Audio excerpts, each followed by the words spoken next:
আসসালামু আলাইকুম রহমতুল্লাহি ওয়া বারাকাতুহু। কি অবস্থা সবাই, কেমন আছেন? আশা করি আপনারা সকলে ভালো আছেন। নিয়ে আসলাম আপনাদের জন্য আরেকটি অসাধারণ গল্প। আশা করি আপনাদের গল্পটি ভালো লাগবে।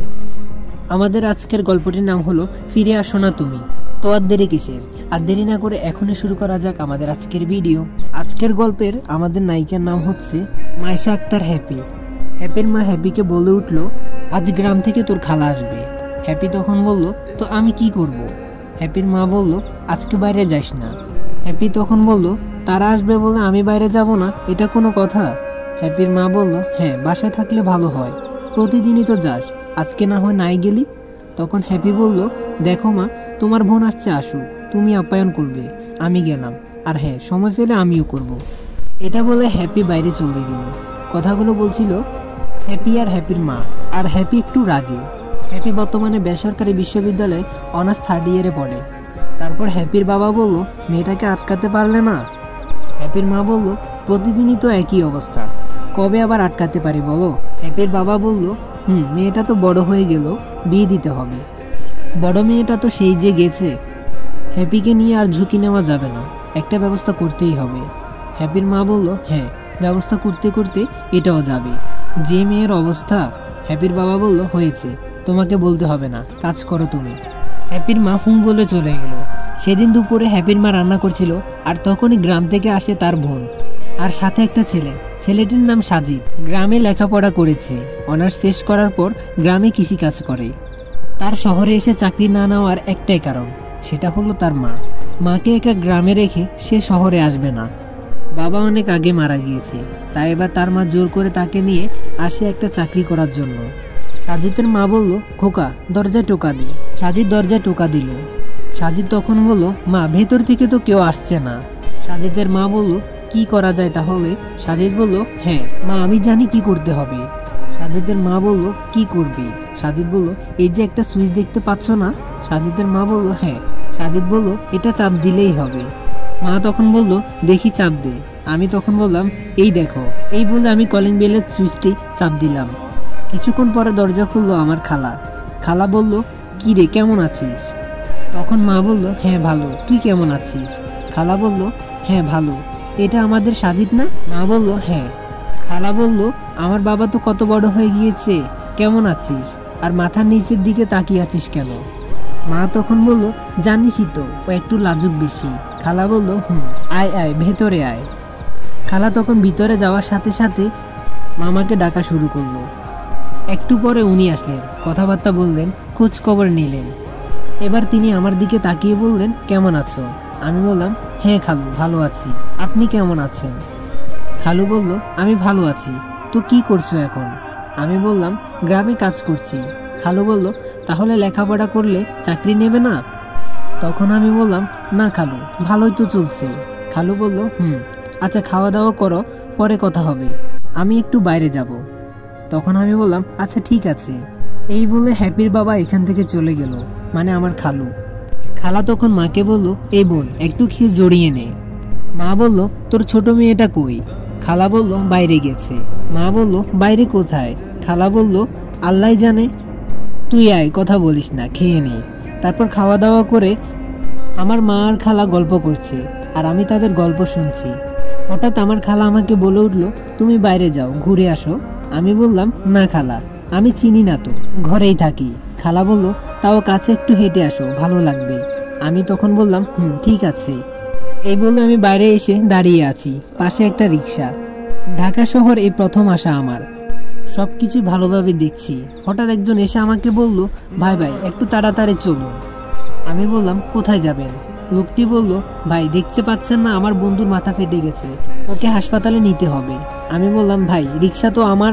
তখনই লোকটি বলল, প্লিজ ভাই, চলেন। আমি তখন বললাম, আচ্ছা ঠিক আছে, চলুন। তারপর রিক্সা নিয়ে আমি সেই রিক্সা করে তাদের দুজনকে নিয়ে হাসপাতালে নিয়ে যাই। কিছুক্ষণ পর আবার আগের জায়গায় রিক্সা নিয়ে আসি। এসে দেখি কিছু লোক দাঁড়িয়ে আছে সেখানে, হাতে লাঠি।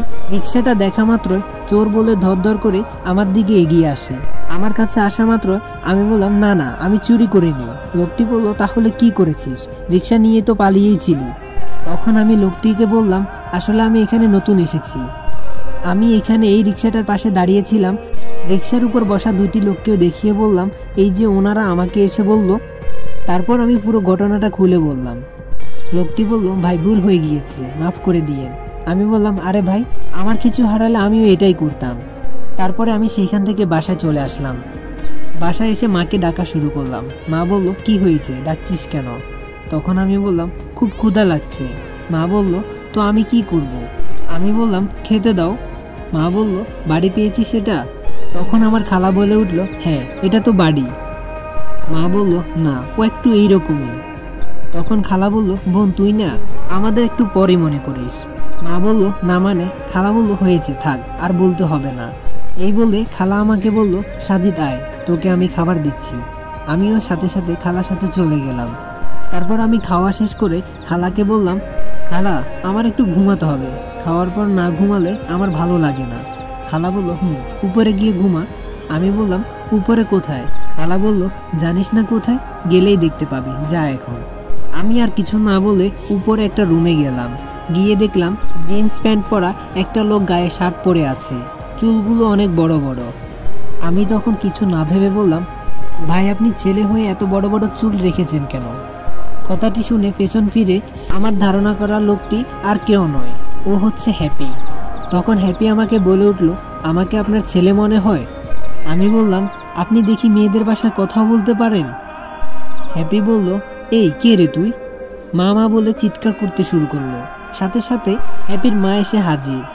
হ্যাপির মা বলল, কি রে, কি হয়েছে? হ্যাপি বলল, এই ছেলেটা কে? হ্যাপির মা বলল, ও তোর খালাতো ভাই, আজই গ্রাম থেকে এসেছে। হ্যাপি বলল, ও সেজন্যই তো খ্যাত, তাই বুঝতে পারে নাই। তখন খালা বলল, কি হয়েছে? হ্যাপি বলল, তোমার বোনের ছেলে আমাকে ভাই বলেছে। খালা বলল, ও এই কথা, তোরা কথা বল, আমি গেলাম। হ্যাপি তখন বলল, মা দাঁড়াও দাঁড়াও। খালা বলল, আবার কি? হ্যাপি তখন আমাকে বলল, এই আপনি একটু আগে বাইরে রিক্সা নিয়ে দাঁড়িয়েছিলেন না? তখন আমি বললাম, হ্যাপি তখন বলল, মা একটা রিক্সাওয়ালা আমার রুমে, ভাবা যায়? তখন খালা আমাকে বলল, সাজিদ তুই রিক্সা নিয়ে বাইরে দাঁড়িয়েছিলি মানে? তখন আমি খালাকে পুরো ঘটনাটা খুলে বললাম। খালা কথাগুলো শুনে বলতে লাগলো, তুমি খুব ভালো কাজ করেছো। হ্যাপিকে বলল, এই দেখ, দেখে একটু শিক্ষা নে। হ্যাপি বলল, হয়েছে, যাও তুমি। হ্যাপির মা চলে গেল। হ্যাপি আমার দিকে তাকিয়ে বলল, সরি। তখন আমি বললাম, আরে না, ঠিক আছে। হ্যাপি বলল, তা আমার রুমে কি জন্য আসছিলেন? আমি বললাম, একটু ঘুমানোর জন্য। হ্যাপি বলল, ও ওই পাশের রুমটাতে যান, রুম সুন্দর করে গোছানো আছে। আমি তখন আচ্ছা বলে চলে যাচ্ছিলাম। আবার পেছন থেকে হ্যাপি বলল, আরেকটা কথা। আমি বললাম, কি? হ্যাপি বলল, আপনার নাম কি? আমি বললাম, আমার নাম সাজিদ। আর আপনার? হ্যাপি বলল, আমার নাম হচ্ছে যে মাইশা আক্তার হ্যাপি। তারপর আমি আমার রুমে চলে গেলাম। পরের দিন সকাল 9টায় হ্যাপি ঘুম থেকে ওঠে। তারপর সে তার বাগানে হাঁটতে যায়। হ্যাপির একটা ফুলের বাগান আছে, সেখানে অনেক দামি দামি ফুলের চারা লাগানো আছে। হ্যাপি তেমন পরিচর্যা করে না। তো হ্যাপি ব্রাশ করতে করতে বাগানটার দিকে হাঁটতে গিয়ে দেখে বাগানের মধ্যে কে একজন আছে। হ্যাপি তখন জোরে ডাক দিয়ে বলল, ওই এখানে কে রে? কোনো সারা শব্দ আসে না। হ্যাপি তখন আবার বলে উঠল, কে এখানে? এটা বলে বাগানের কাছে গেল, গিয়ে দেখে সাজিদ। তখন আমাকে দেখে বলল, আরে আপনি এখানে কি করছেন? তখন আমি বললাম, দেখলাম আপনার ফুলের বাগানটা নোংরা হয়ে আছে, তাই একটু পরিষ্কার করলাম। হ্যাপি তখন বলল, ভালোই তো করেছেন। তাই এটা যে আমার বাগান, এই কথা আপনাকে কে বলেছে? আমি বললাম, খালা বলেছে। তারপর হ্যাপি বলল, অনেক করেছেন, আর করতে হবে না, বেরিয়ে আসেন এখন। আমি বললাম, হ্যাঁ আসছি। এদিকে হ্যাপির মা আর বাবার মধ্যে কথা হচ্ছে। হ্যাপির মা বলল, জানো সাজিদ কি করেছে? হ্যাপির বাবা বলল, কি করেছে? তারপর কালকের ঘটে যাওয়া পুরো ঘটনাটা বলল। তখন হ্যাপির বাবা বলল, ছেলেটা তো ভালোই, তাই না? হ্যাপির মা বলল, ভালোই তো। হ্যাপির বাবা বলল, আমি একটা কথা ভাবছি। হ্যাপির মা বলল, কি কথা? হ্যাপির বাবা বলল, হ্যাপির সাথে সাজিদের বিয়ে দিতে চাচ্ছি।